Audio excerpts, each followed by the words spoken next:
Aujourd'hui, on va réfléchir sur le thème Isaac, fils de la promesse.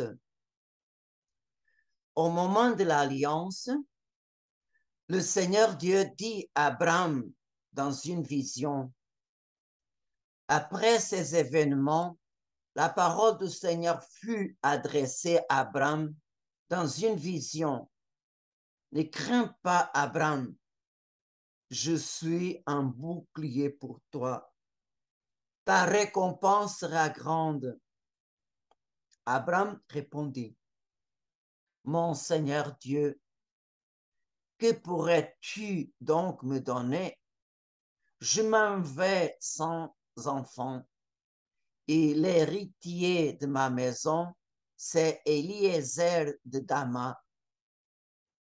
Abraham dit encore, tu ne m'as pas donné de descendance et c'est un de mes serviteurs qui sera mon héritier.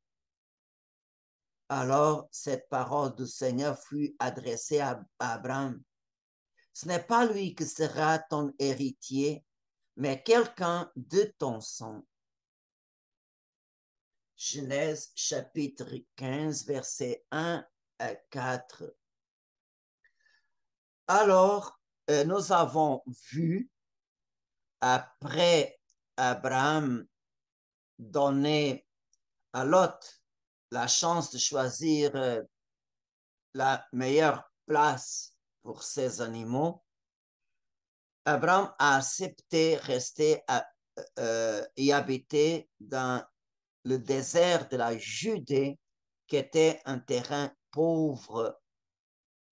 Et cette générosité d'Abraham a été récompensée parce que le Seigneur, au chapitre 12, l'a promis une terre et une descendance nombreuse, comme la poussière de la terre et comme les étoiles du ciel. Alors, on peut dire que cette promesse sont une contradiction si on voit les circonstances où Abraham est en train de vivre. Il marche dans un pays comme un étranger et Sarah était très âgée et elle ne pourrait plus être maman. Alors, Dieu permet toutes ces circonstances pour montrer à Abraham et à Sarah et aux gens qui est avec lui comme Dieu est tout-puissant, comme Dieu est bon et comme Dieu est fidèle. Il a promis, il va réaliser. On peut dire que pour Abraham, le don plus précieux qu'il désirait, ce n'est pas une terre, ce n'est pas une grande descendance, c'est avoir un fils né de sa femme, Sarah. Et on peut voir qu'en tous les justes de l'Ancien Testament comme du Nouveau Testament, les enfants, c'est la plus grande richesse que Dieu peut donner à un homme juste qui vraiment sert le bon Dieu avec un bon cœur. Et on voit que la richesse d'avoir les enfants, c'est-à-dire que c'est papa a un héritier à qui c'est les biens matériels, le patrimoine de la famille. Avoir des enfants signifie son nom va continuer Et d'une certaine façon, les parents continuent à vivre en ses enfants et en ses petits-enfants. Parce que quand un papa vraiment marque d'une façon positive ses enfants, bien sûr que les conseils, les valeurs, les principes que les parents laissent à ses enfants, ils continuent à vivre et enseigner à ses enfants. Et peut-être ces valeurs-là vont continuer. Alors, on voit que la fécondité est considérée comme une valeur primordiale du mariage. Alors, on voit qu'en Jésus-Christ, Jésus non seulement élève le mariage à la perfection primitive avant du péché originel, mais aussi il élève le mariage en relation avec le royaume de Dieu. Alors, Jésus-Christ, par sa passion, mort et résurrection, par son sang, il a scellé la nouvelle et éternelle alliance entre toute l'humanité et le Père éternel. Et comme tel, Jésus se transforme, il devient comme l'époux de l'Église. Et c'est-à-dire que nous sommes temple de l'Esprit Saint à partir du moment du baptême. Nous sommes membres de cette Église et notre âme est l'épouse du Christ. Notre âme, le Seigneur a donné sa vie pour la sauver. Et alors, on voit que l'amour du Christ pour son Église et la soumission de l'Église au Christ, une soumission d'amour, de service, on voit que cette relation entre Jésus et l'Église et Jésus-Christ, est montrée par le mariage, par le couple qui vit sa consécration à deux avec le Seigneur. C'est pour ça que l'amour entre hommes et femmes dans le mariage, c'est un signe de l'amour définitif de Dieu, l'amour fidèle de Dieu pour toute l'humanité. Et c'est pour ça que l'amour entre époux et épouse devra vraiment être un reflet de l'amour de Dieu pour toute l'humanité. Et la relation entre les deux devra être un reflet de l'amour et de la relation entre Christ et son Église et l'Église et Jésus-Christ. Et comme tel, vraiment, même la sexualité humaine est vraiment sanctifiée par le sacrement du mariage. Et dans cette perspective, on voit que le mariage, c'est un signe extraordinaire que le monde aujourd'hui, c'est un monde matérialiste, sécularisé. Vraiment, le monde aujourd'hui essaie de détruire la famille, l'idéal familial,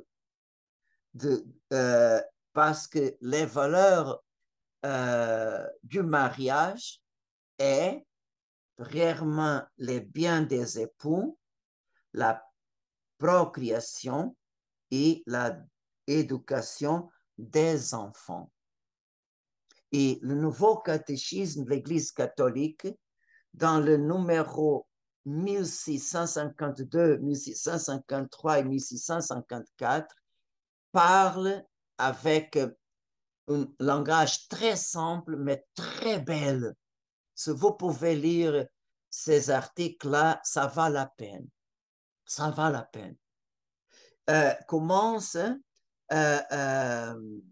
le numéro 1652 pour dire que vraiment le mariage ouvert à la procréation et à l'éducation, c'est la couronne de l'amour entre l'époux et épouse. Et on peut dire que les enfants contribuent grandement pour enrichir l'amour de ses parents. On voit que, par exemple, à partir de notre naissance, notre amour commence à grandir. La première facette de notre amour, c'est amour filial. Notre relation entre nos mamans et notre papa. Mais avec le temps, on voit que notre monde, ce n'est pas seulement notre papa et maman, mais on voit que notre amour filial va grandir avec notre amour fraternel. Alors, on voit qu'on commence à avoir une relation d'amour plus large qu'à la naissance. En continuant, on voit que notre monde et notre amour va grandir pour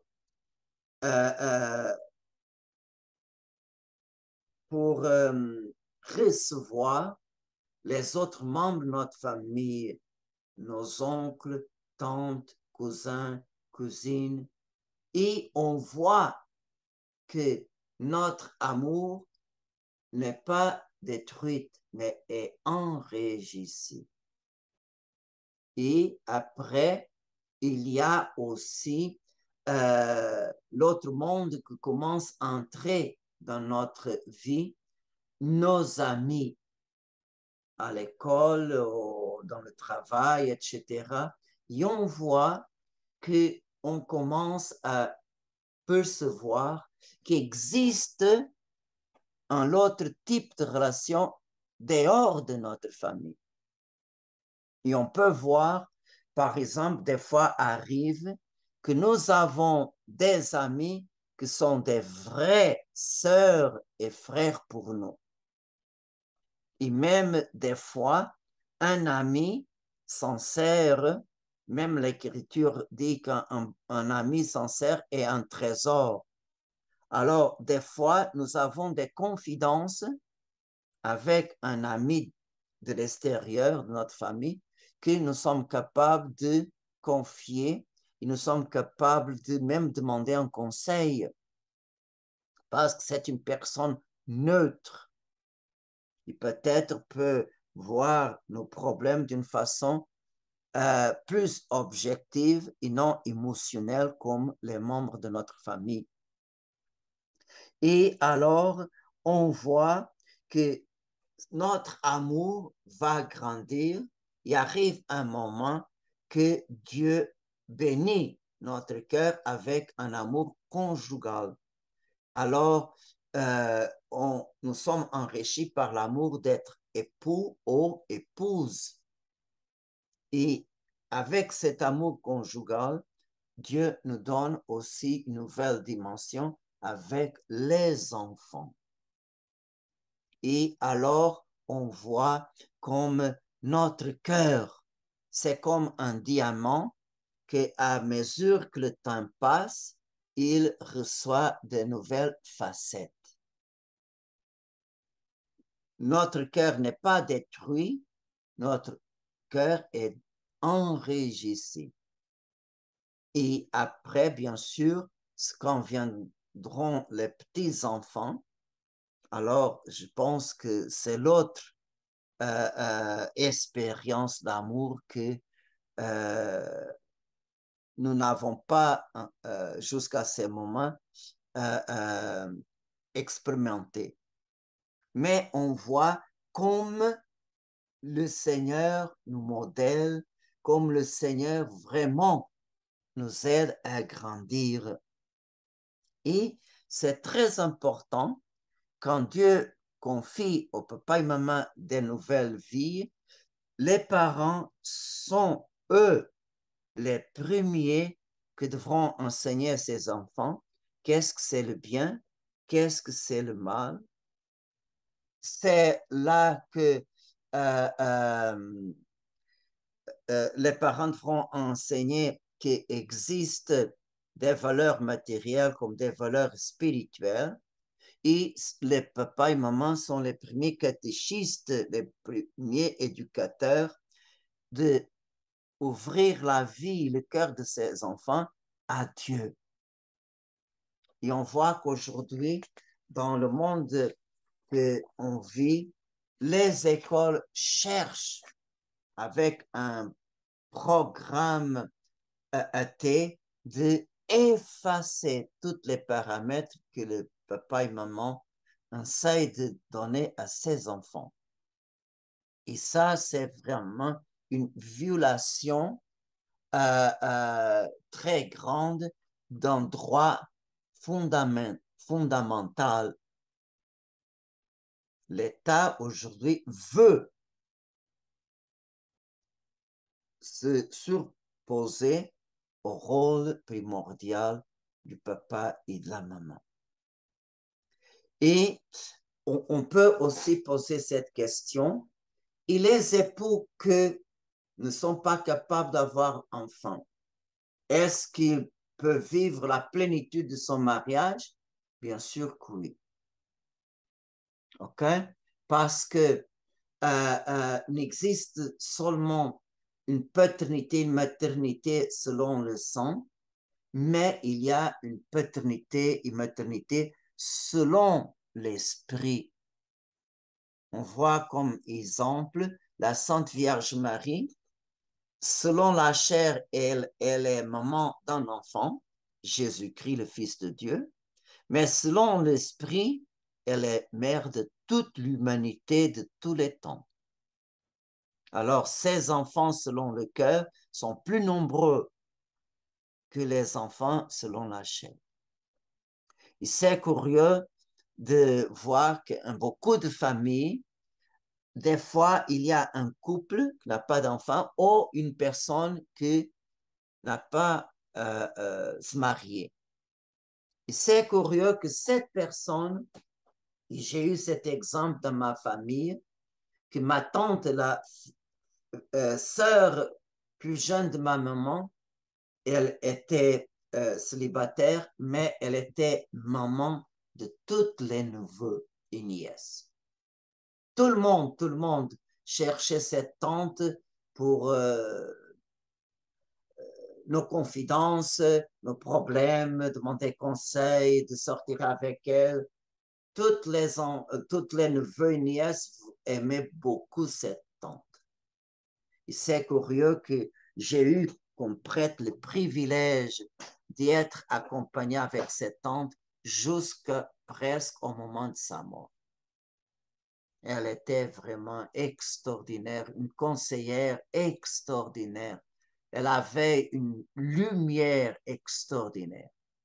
Alors, je peux dire que cette tante était une mère en niveau supérieur qu'une mère selon la chair.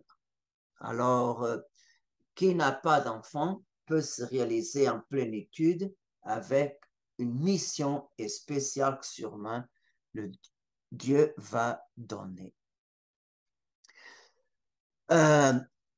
L'autre point de notre méditation, c'est l'hospitalité d'Abraham.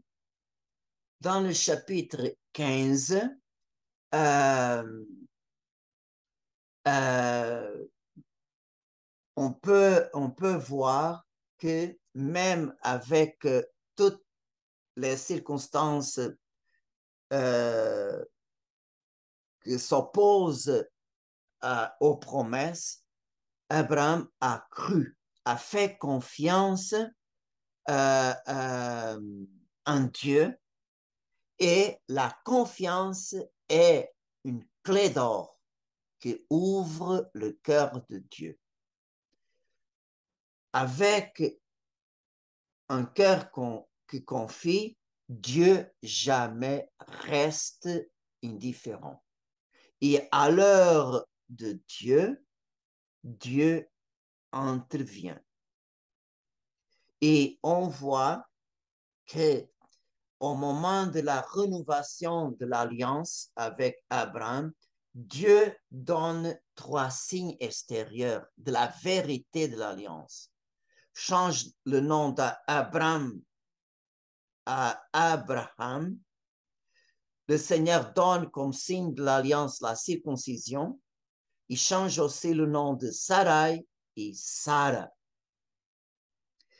Et au chapitre 18 de la Genèse, le Seigneur se manifeste d'une façon incroyable à son serviteur. Au début du chapitre 18 est écrit: Abraham leva les yeux, il vit 3 hommes qui se tenaient debout près de lui.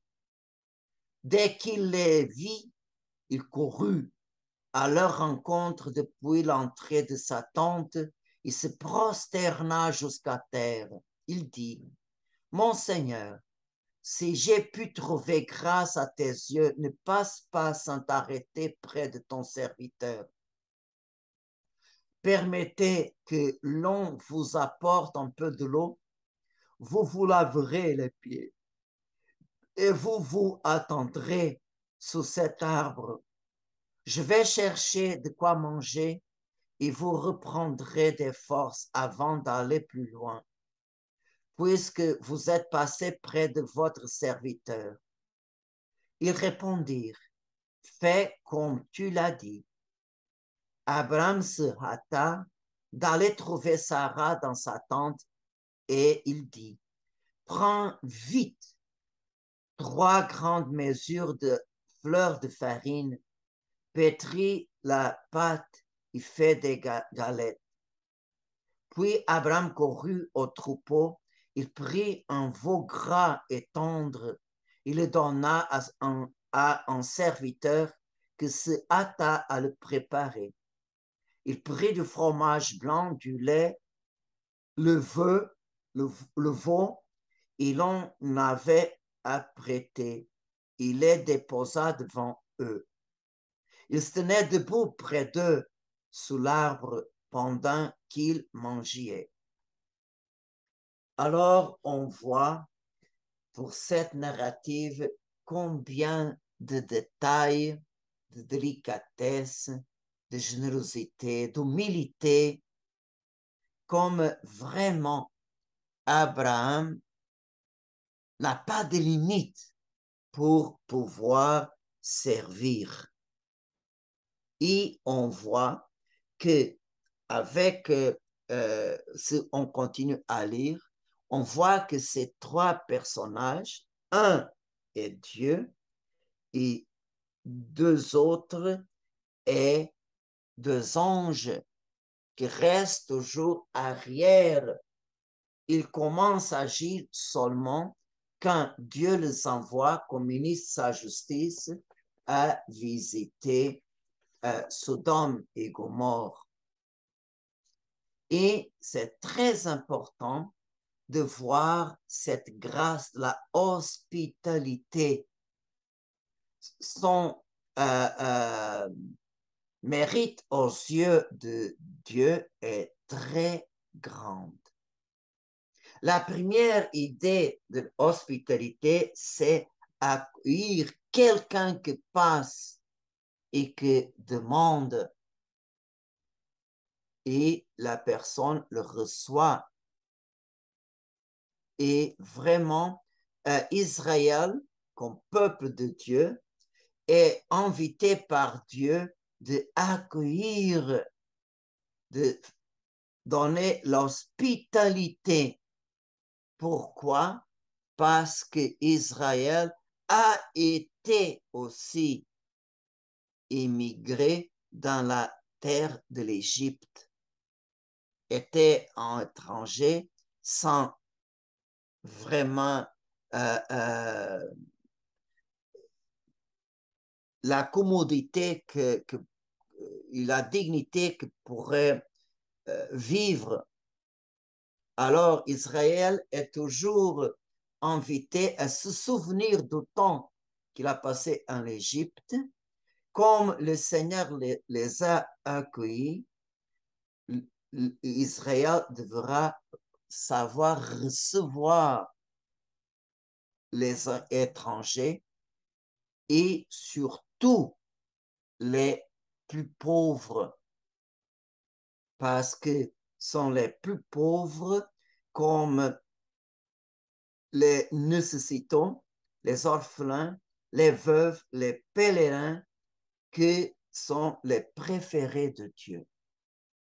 Alors, on voit que Dieu présente à son peuple cette possibilité de rétribuer aux plus petits l'amour que Dieu a eu pour son peuple à l'occasion de le libérer de l'esclavage de l'Égypte. Et on voit que dans l'Évangile, dans la plénitude des temps, le Seigneur éloge l'hospitalité pour occasion qu'il était dans la maison de Simon le pharisien et comme on dit, la femme pécheresse publique, vraiment, elle a manifesté par des gestes son amour. Et le Seigneur montre en ces passages qu'est-ce que c'est l'hospitalité. Jésus se tourna vers la femme et dit à Simon, tu vois cette femme, je suis entré dans ta maison et tu ne m'as pas versé de l'eau sur mes pieds. Elle les a mouillés de ses larmes et essuyés avec ses cheveux. Tu ne m'as pas embrassé. Elle, depuis qu'elle est entrée, n'a pas cessé d'embrasser mes pieds. Tu n'as pas fait d'onction sur ma tête. Elle a répandu un parfum sur mes pieds. Et alors, on voit que, comme le Seigneur explique, qu'est-ce que c'est l'accueil? Alors, le vrai hospitalité, recevoir, devra être une action qui sort du cœur. Et le Seigneur montre les grandes valeurs de l'hospitalité au jugement final. Dans les œuvres de miséricorde, tout ce que nous avons fait à notre prochain, nous avons fait au propre Dieu. Qui t'accueille, m'accueille. Qui m'accueille, reçoit aussi celui qui m'a envoyé. Alors, on voit comme c'est très important comprendre cette œuvre de miséricorde extraordinaire. Et alors, on voit que c'est en cette hospitalité et cet accueil que le Seigneur se révèle d'une façon plus extraordinaire. Si on voit la narration, bien sûr qu'il y a quelques versets, mais tout ce que Abraham proposait de faire, ça prend du temps pour faire des gaillettes. Ce n'est pas 2 minutes pour prendre de la fleur, de la farine, amasser. Alors, ça prend du temps. Prendre un veau, le tuer, enlever la peau, la viande devra être froide avant de partir, avant de cuisiner. Alors, ça prend beaucoup d'heures et même plus qu'une journée. Alors, le temps que Abraham a reçu les trois personnages et le temps qu'il a présenté le repas, on voit qu'il y a ici une grande familiarité et en même temps un dialogue long. On ne sait pas qu'est-ce que le Seigneur a parlé avec Abraham, mais je suis sûr que quand il a donné ses ordres, il est retourné avec les trois personnages. Il a apporté qu'est-ce qu'il y avait avant que le grand repas soit prêt. Et on voit que dans cette familiarité, il y a ici un signe unique. Aucun personne étrange à la famille, aucune personne peut demander au père de famille par sa femme. Ça, c'est quelque chose de très impoli. Seulement un ami intime peut poser cette question. Et on voit que le Seigneur dit, où est Sarah, ta femme? Il répondit, elle est à l'intérieur de la tente. Le voyageur reprit, je reviendrai chez toi au temps fixé pour la naissance. Et à ce moment-là, Sarah, ta femme, aura un fils. Or, Sarah écoutait par derrière à l'entrée de la tente. Abraham et Sarah étaient très avancés en âge et Sarah avait cessé d'avoir ce qui arrive aux femmes. Et c'est curieux que quand Sarah a entendu ça, elle a ri. Mais le Seigneur dénonce pourquoi Sarah rit. Je ne suis pas le Tout-Puissant. Alors le Seigneur voit les pensées et il a entendu même cette faiblesse de sa servante. Et alors, on voit que, que la fécondité que le Seigneur donne à une femme vieille, comme des autres femmes dans l'Écriture, c'est un préannonce de la fécondité virginale de Marie. On voit, par exemple, Sarah, femme d'Abraham, la maman de Samson, la maman de Samuel et Élisabeth, mère de Jean-Baptiste. Alors, on voit que le Dieu des impossibles qui a rendu féconde une femme stérile et même une femme qui a terminé les règles, c'est le même Dieu qui va rendre féconde la Vierge sans connaître homme. Et une preuve qui confirme la conception virginale de Notre-Dame, de Jésus-Christ, c'est le signe d'Élisabeth qui est au 6e mois de sa grossesse, elle qui était stérile. Alors, Dieu fait des merveilles. Même si Sarah, la première réponse à son intérieur, pas à son extérieur, son intérieur était la incrédulité, Mais quand Dieu révèle sa fragilité, elle ne parle plus. Et alors, qu'est-ce qu'on voit? Que malgré la faiblesse de Sarah, Dieu lui confirme la promesse une seconde fois. Le Seigneur visita Sarah comme il l'avait annoncé. Il agit pour elle comme il l'avait dit. Elle devient enceinte et elle enfanta un fils pour Abraham dans sa vieillesse, à la date que Dieu avait fixée.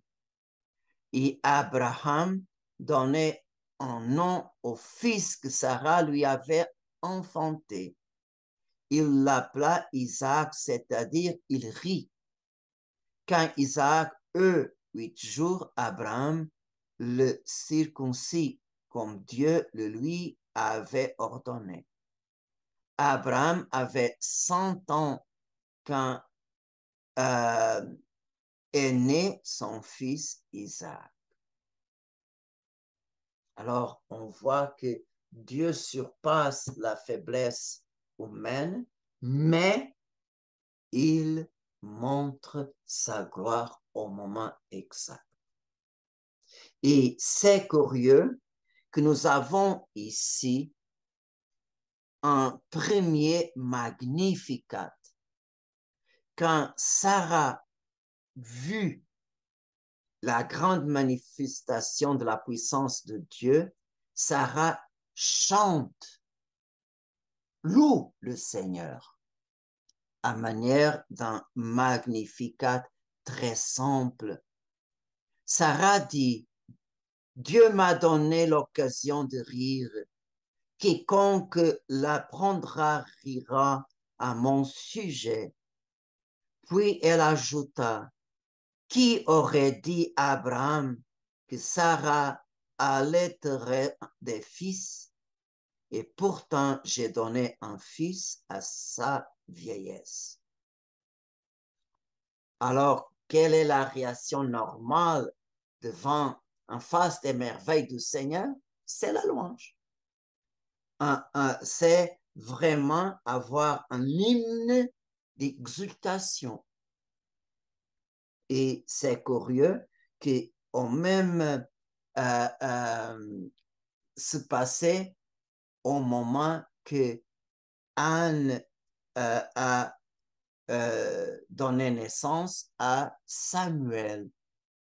Vraiment, elle aussi, Samuel chapitre 2, verset 2 à 5, elle aussi a chanté son Magnificat devant les merveilles du Seigneur.